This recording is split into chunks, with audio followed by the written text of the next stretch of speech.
I'm very happy that the reputed institutions of Loyola have brought all their teachers together to discuss this very vital, very significant policy document that has been placed before the nation. Now, I don't know whether any other set of institutions has attempted anything comparable. So I'm very happy and I'm very thankful to all of you. And I hope this is the beginning of very considered deliberations on what education should be in this country. And this also, I hope, would lead to building a very powerful people's movement that will go to create an education system for a democratic country, for a country, as somebody said, our constitutional values, a country that has given itself a magnificent constitution that promises nothing less than socialism, a country that promises a secular socialist democracy. So what is the education system that befits the ideals of this nation? So I suppose today, when within the time that I have, what I would like to speak on is the contours of an education policy that you would be suggesting. Because the critique of the new education policy document that has been now put forward by the Government of India. Now, I think this has many dimensions, and a critique of that has been done in the forenoon, and I have seen that you have very seriously brought out your own responses to that document. And at the same time, you have also taken upon yourself the responsibility of drawing up an alternate education policy. I suppose that is the agenda, right? Yeah, that recommendations which need not necessarily confine itself to a critique of a detailed critique of every aspect of the new education policy, the draft, but also suggest a wholesome education policy for the next generations to come. I suppose that is what we should be attempting, because the need for a new education policy, this itself has been questioned. Some people have questioned why why a new education policy needs to be deliberated upon now. Now, I think this is a very short-sighted question, because the need for fundamental change, the need for totally revolutionizing our education system, I don't think can be overemphasized. Because if independent India has failed anyway, its Himalayan failure has been in the field of education. Its failure to create a nation, a vibrant nation of educated youth, educated populace, this has been its Himalayan failure. And so attacking that, taking that as the central dimension around which a new nation is to be built. Now, I think this is a challenge that all of us face. And to understand what is the education policy that we need to now come up with, first of all, there should be a critique of the existing the education policies that have been adopted till now, and what has been the outcome. What has happened over 68 years of independent India's existence? What has been the outcome? What has been the impact of the educational policies that we have been following? And where has it led us? Now, so this is an understanding of this central question is the starting point for all that need to be done for our future, the contours of the future policy that we need to evolve. This should start with a critique of the existing educational system and its impact. Now, if I were to summarize what is the educational situation in India today, I would say that India has independent India has created the most unequal, the most discriminating, the most exclusionary education system in the world. Now, there's nowhere in the world you have 1,000 levels of schools, 100 levels of colleges. Now, this kind of a multiple levels of education, the multiple levels of schools and colleges, multiple in the nature of quality of education that is imparted, multiple in the nature of the student body that it brings in. Now, this is something that you don't see anywhere in the world. Now, so the basic issue here is that we have completely failed to create an education system that opens up equal opportunities to all the children of this country. Particularly the challenge in a country like India is immense because of our history of most revolting inequality enshrined in the institution of caste. So a caste-ridden institution that had kept the majority of its population beyond the blessings of education, beyond the pale of education. Now this need to be tackled first before further advancements in education could be done. So now I think Mr. Gladstone, now when he was winding up, he said that there should be three guiding principles: equity, access, excellence.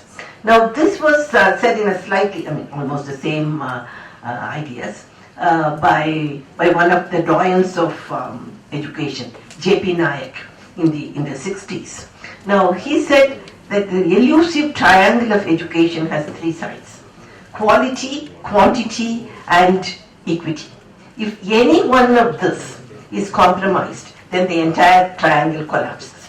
Now we have completely compromised on equity, and that is why both quality and quantity, these have left us far behind the goals that we must have long ago attained. So this equity, now why is it that this equity has been so badly compromised? After independence, immediately when we launched our existence as a proud republic, the ideals were the ideals of education along with ideals of nation building.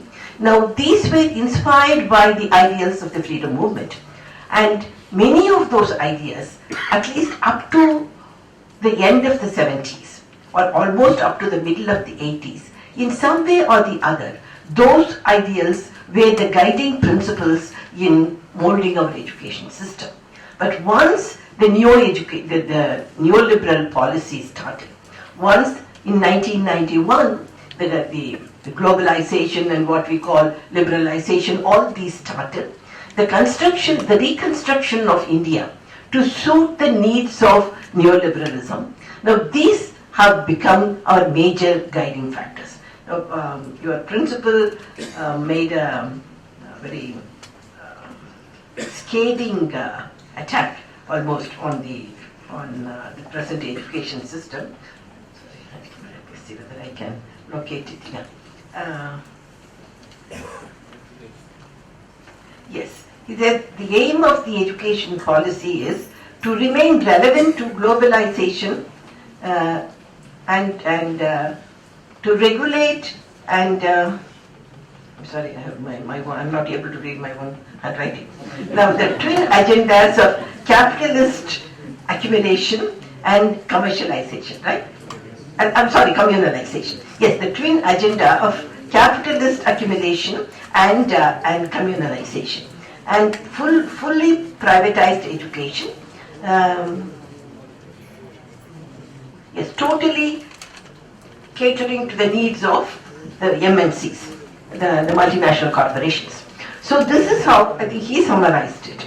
Now many of us see more or less the similar critique in our in the new education policy, because now today the guiding ideology, the ideology that is driving India, the political ideology, the economic ideology that is driving India, is the one that subserves globalization, the one that subserves the needs of the global capital, the global corporate sector, of which the Indian corporate sector is an integral part. Now, the education policy cannot be very different from the political economic ideology that any country follows. I don't remember who said this. Somebody here said that there should be no politics in education. Education is all politics. Let me tell you that. It is politics that shapes every aspect of education. And the politics of today's education is a politics of discrimination, politics of differentiation, politics of insufferable hierarchization. So this is the politics that is also actuating our own education system today.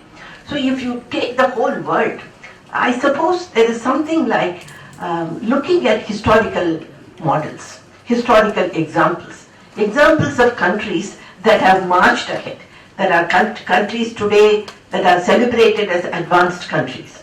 And what is the kind of education system these advanced countries have adopted? You can take any advanced country today, all of them had adopted a common school system with neighborhood schools as the very bedrock of their advancement. Without this, there is not a single country today that had attained any kind of an advancement without a common school system with neighborhood schools, fully funded by the state, completely free education for all children, and also along with that other decentralization, debureaucratization. All these are parts of it. So this is the only historical model we have. There is no country, whether you take Europe or US or Eastern Asia, any country that has made its mark in the world today and adopted only such a system. So India cannot hope to be an exception to this historical path. So this is what we have been trying to do. Now we have created an education system that has multi-level schools, that is fragmenting our children into 100 different levels. Now we have created the types of schools that we have today. The levels in our schools, these equal almost the levels we have in our caste system. Sometimes I wonder whether it is our caste system that has motivated us, that has enabled us to create such 1,000 levels of schools. Now it is not just one type of elite schools. All the elite go there, and the deprived go to another set. No, we have a huge hierarchy, a complete hierarchy of schools, just as we have a hierarchy in our caste system. So this is the way today our children have been fragmented. The children of the poor, the children of the middle classes, the children of the affluent, these have no places to meet, no places to interact. Now, all over the world, school space is the barrier breaking space. School space is the space where diversity is celebrated. School space is the space where children are brought together to understand, to enter into a lively discussion, to understand what life is. So this is what the school space is all over the world. Now today in our system, we don't have any space, school or park or play area. There is nowhere we can see children of the affluent classes and the children of the deprived classes meeting together. So where do we talk about India's unity? Where is India's unity born?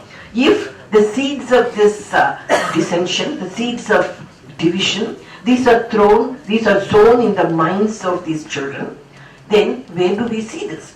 So this is how we find that the very basic foundation of a democratic country, this we have failed to lay down.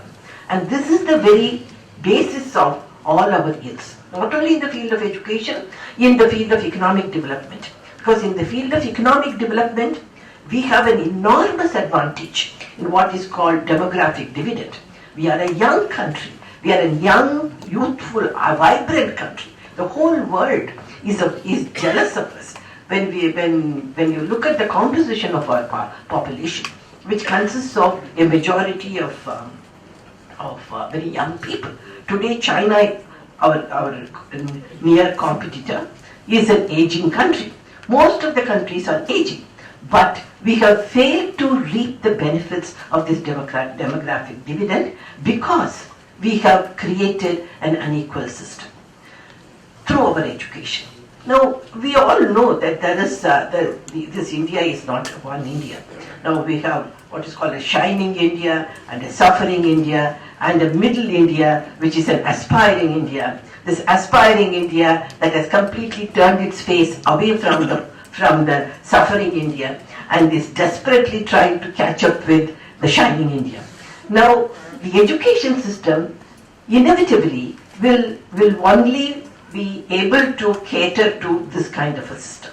So that is how our education system as it exists today, the one that needs to be critiqued, the one that needs to be the subject of changing and the subject of a new education policy.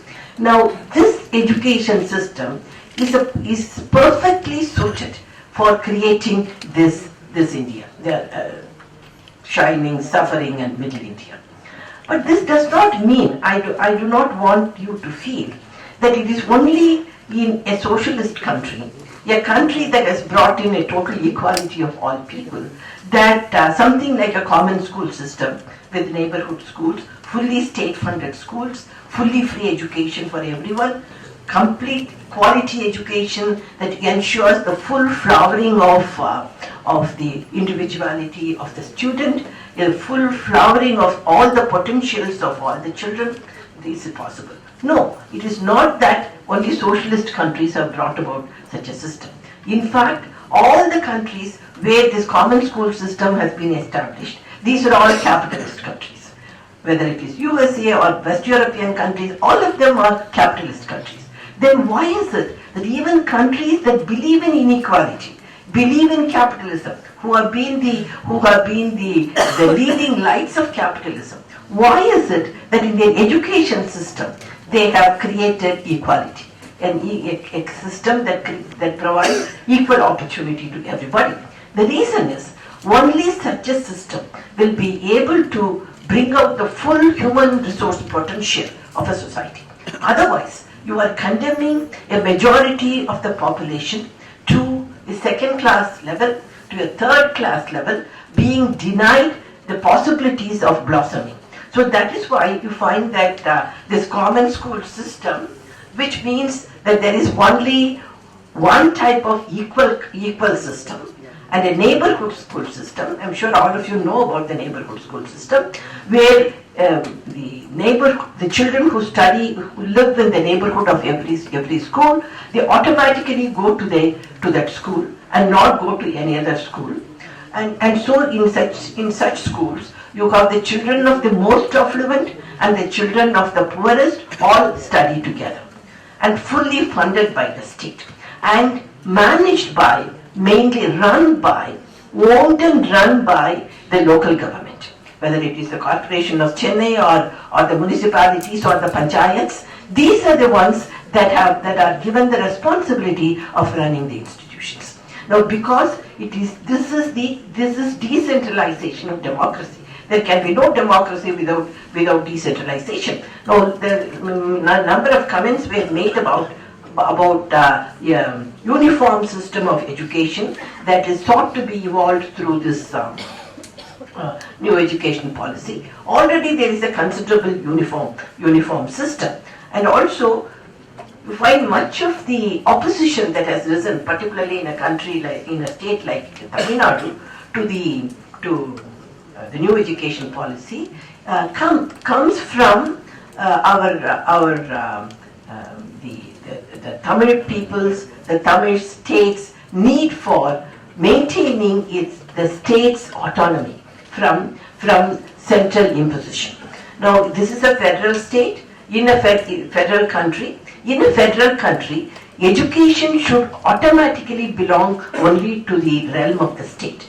And there can be nothing like, I think some of you also mentioned this, there cannot be a uniform system of education that can be mandated for the whole country. So this is the reason why we find that, but I'm sure all of you know that originally in the Indian Constitution, education belonged only to the state list. It's only during the time of the emergency in 1975 that education was brought into the concurrent list, where the state and the central governments, the central and the state governments, they have concurrent responsibilities for education. But when you say concurrent, very often the center has primacy over the state's area of responsibility and authority. So this is what has been happening. So this is also being endangered today.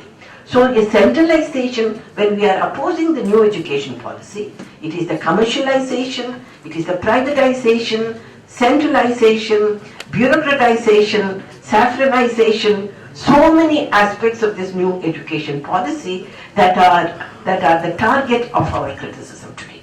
And you cannot claim that much of this criticism is unfair.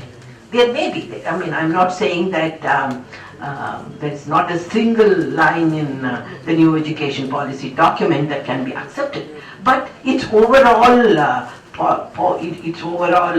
agenda, open agenda or hidden agenda, both of them are subject to basic critique by people like you. And so evolving an alternate policy must be made, must be placed before you as an objective. Now, as it was said, a group of highly educated professors like you, if you take up this leadership, if you take up the initiative to evolve an alternate policy, then definitely it will carry enormous weight. And I would also suggest that you please do not stop with just sending it to the central government, but place it before also the people of Tamil Nadu for a discussion. Because after 5th standard, children can be streamed into skill development, vocational education, and can enter the field of work. Now this is an abomination that no country in the world would today consider even civilized. No civilized country can say that its children after the 5th standard can be sent into the workforce, and that is what it says. Now, an education that focuses on skill development and not imparting on general liberal education is nothing but one that condemns a country to child labor. Now, this is nothing but legitimizing child labor.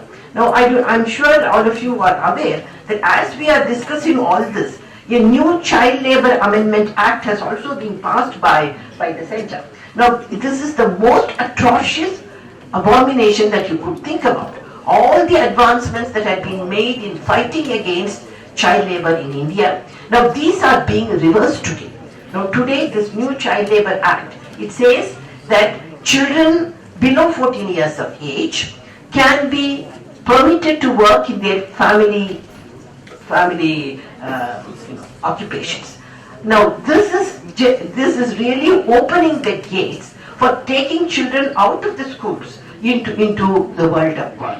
And not only that, earlier on, after years of struggle, years of sustained struggle by many sections, by civil society, a list of occupations called hazardous occupations had been drawn up. 85 occupations have been identified as hazardous occupations where child labor was not permitted. Now this new act that has come into force last week, I think within 10 days, last week I think.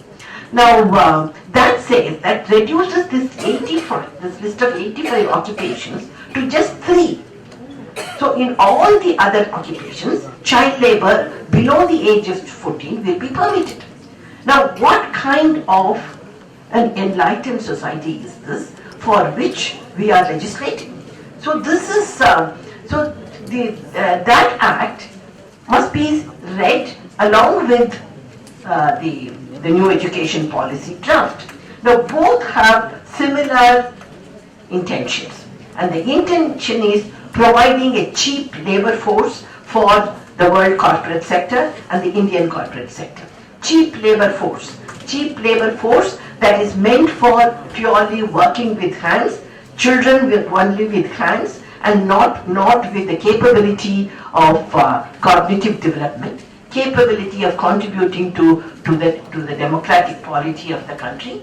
These children who constitute the poor, those who are definitely the middle classes and the affluent, they will not get out of the school system within the fifth standard. So who are the people who will be streamed into this labor force? All the poor, of whom the Dalits will be a substantial proportion, the tribals will be a substantial proportion. Among them, the girls will be a substantial proportion. These are the people who will be eliminated from the world of enlightenment education. Oh, okay, right. So this is one aspect of it. I'm sorry, I have not even come to the next aspect. Now I will very briefly mention that. This is the saffronization. This is the communalization that was mentioned. Now the attempt at bringing in the Hindutva ideology through education and changing the very identity of India as a Hindu nation. Now these are being very subtly made. Now this is, I don't have the time to talk about, and there were also not many responses concerning that from the floor. So I would only mention that when we talk about how to resist this saffronization, we also should talk about what is the alternate content of education. Now we need to go into the content of education, what should be the curriculum, what is it that we are imparting to our children, what is a holistic, what is a wholesome kind of an education that we are proposing. Now when we talk about saffronization, now how do we resist saffronization? Generally, saffronization today is understood mainly as changing the very identity of our nation, stamping this nation as a Hindu nation. Now, through which discipline does this come in? Through history.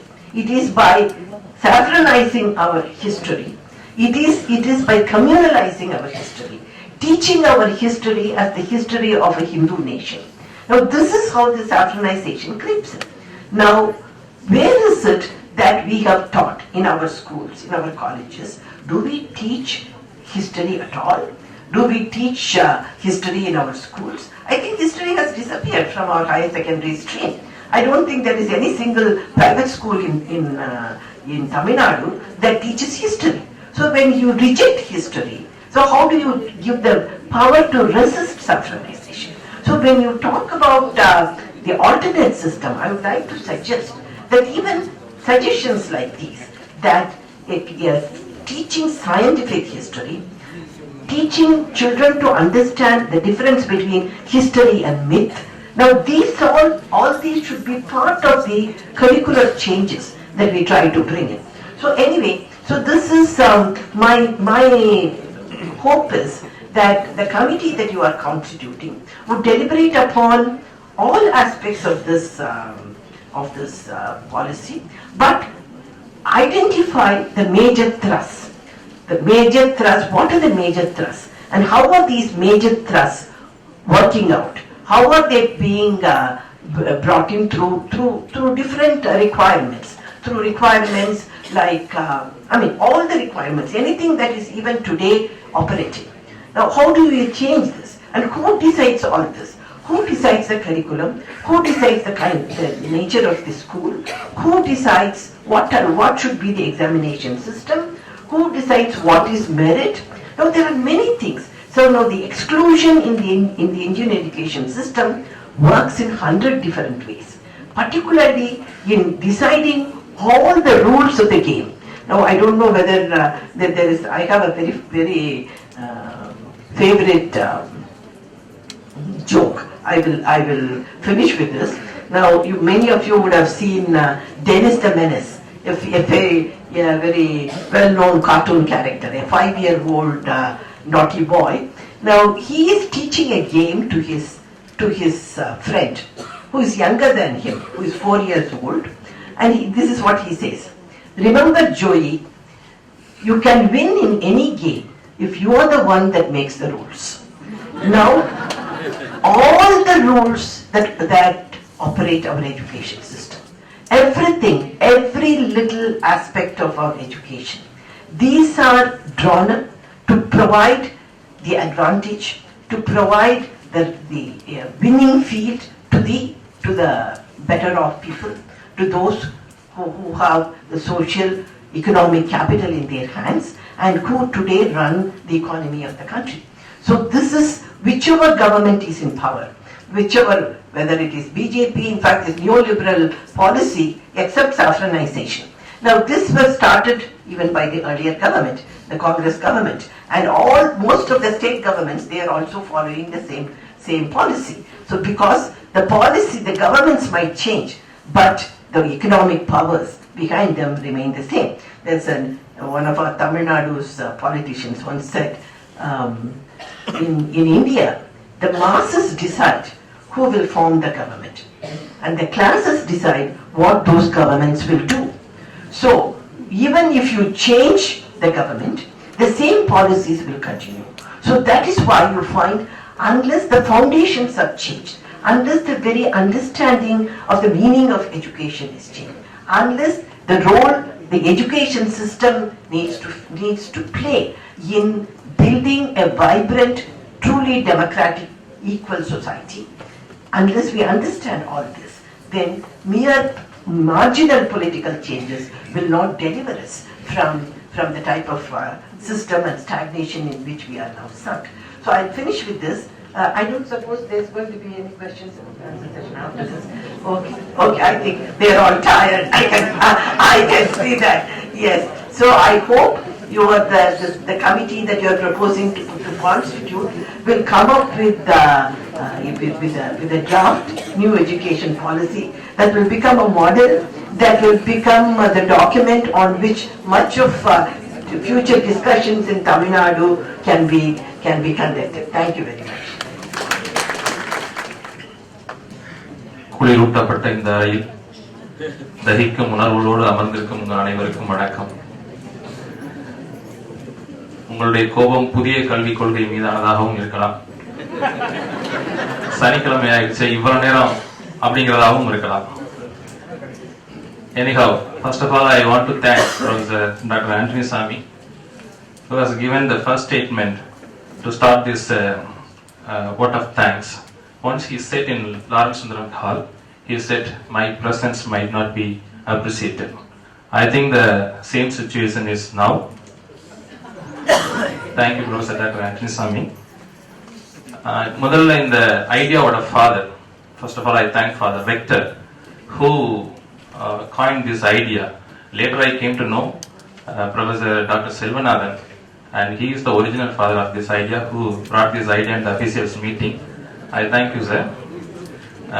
அதிபர் தந்தைக்கு என்னுடைய நன்றியாக இங்க welcome address வரவேற்பை ஆற்றிய நமது முதல்வர் தந்தை Arokiasamy Xavier Professor Venkatesh Athreya, when he met our father principal, he said, Father, you are so young. நம்முடைய இளமையான அந்த முதல்வர், உங்களுக்கு ஒருவேளை நாங்க ஆக்சுவலி இந்த முதல்ல சஜஸ்ட் பண்ணப்போ ஒரு 2 மணி நேரம் ப்ரோக்ராம் தான் சஜஸ்ட் பண்ணோம். ஃபாதர் ஒன்லி செட் இது வந்து ஒரு ஹோல் டே ப்ரோக்ராம் ஆக்கலாமே அப்படின்னு.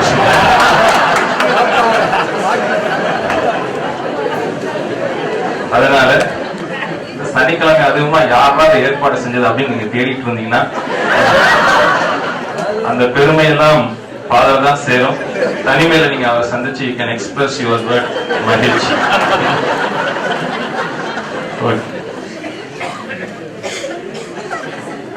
இன்றைய கால இந்த நிகழ்வை தொடங்கும் போது நமக்கு ரொம்ப அருமையா கடவுளுடைய அந்த பிரசன்னத்தை பெற்றுக் கொடுத்த நம்முடைய பெர்க்மான்ஸ் இல்ல சகோதரர்களுக்கு நமது நன்றிகளை உரித்தாக்கிக் கொள்கிறோம். அடுத்ததாக மிக அருமையாக டைனமிக்ஸ் அதை மிக அருமையாக முன்மொழிந்த இந்த ஆர்கனைசிங் கமிட்டியினுடைய மிக முக்கியமான பங்காற்றிய டாக்டர் ஏ சேவியர் மகிமைராஜ் அவர்களுக்கு நம் அனைவரின் சார்பாக நன்றிகளை உரித்தாக்கிக் கொள்கிறேன். ப்ரொஃபசர் வெங்கடேஷ் ஆத்ரேயா சிறப்பா பேசினாரு. அவர் என்ன இங்க சம்மிங் அப்னு சொல்லி சொன்னாங்க. கண்டிப்பா அதை நான் செஞ்சா என்ன நடக்குங்கிறது எனக்கு தெரியும். So I want to it. அவரை மிக சிறப்பாக இங்கு அறிமுகப்படுத்திய ப்ரொஃபசர் எஸ் பென்சியர், vice principal administration shift 1, I thank you, sir. And Professor Venkatesh Athreya, on behalf of our whole community, we thank him.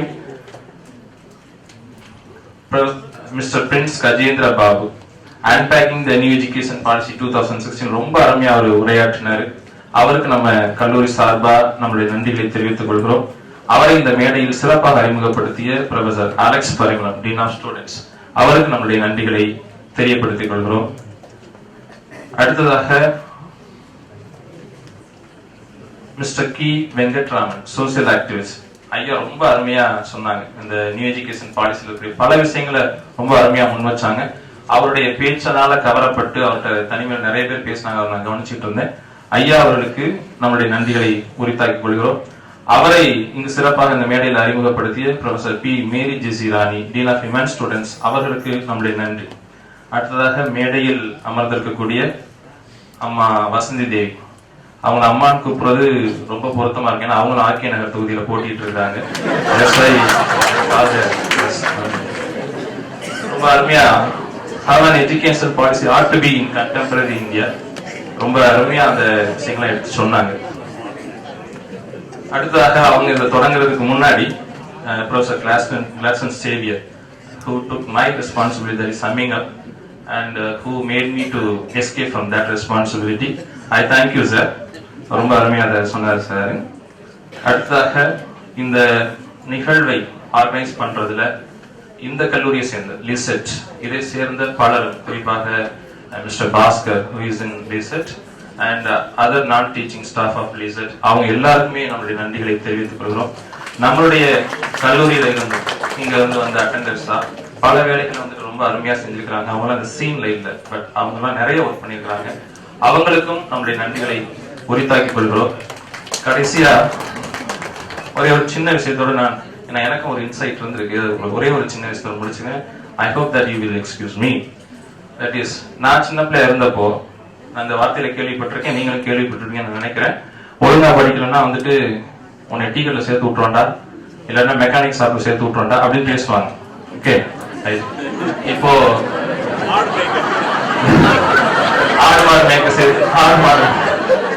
okay, what the new education policy says, இப்ப சரியா படிப்பறலாம், 5ஆம் கிளாஸ்க்கு அப்புறம் சரியா படிக்க வரலன்னா, 8ஆம் கிளாஸ்க்கு அப்புறம் சரியா படிக்க வரலன்னா, they will conduct 2 months course, T-shop course and the mechanic shop course.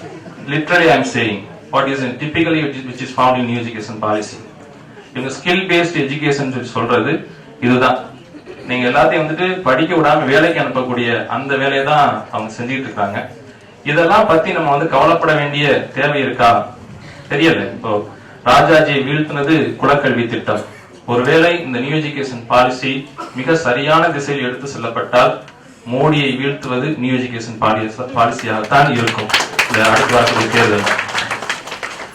So இதுக்கெல்லாம் நம்ம வந்து ரெஸ்பாண்ட் பண்ணுமா? நம்ம ப்ரொஃபசர்ஸ் நம்மளுடைய எல்லைக்குள்ளேயே நம்ம இருந்துக்கலாம். Yes, we try to be in our own nest, we don't want to cross our boundary. ஆனா சூழல் என்னன்னா, நம்ம செஞ்சுதான் ஆகணுமா இல்லைங்கிற ஒரு கேள்வி இங்க இருக்கக்கூடிய பலருடைய மனசுல வந்து இருக்கக்கூடும். நாம தெரிஞ்சுக்க வேண்டிய உண்மை ஒன்னே ஒண்ணுதான், தட் இஸ், மரம் ஓய்வை விரும்பினாலும் காற்று அதனை விடுவதில்லை. நன்றி. Thank you, sir. Kindly stand up for the national anthem. Jana Gana Mana अधिनायक जय हे भारत भाग्य विधाता, पंजाब सिंध गुजरात मराठा द्राविड उत्कल बंगा, विंध्य हिमाचल यमुना गंगा उच्चल जलधि तरंगा, तब शुभ नामे जागे, तब शुभ आशीष मांगे, जागे तब जय गाथा, जन गण मंगल दायक जय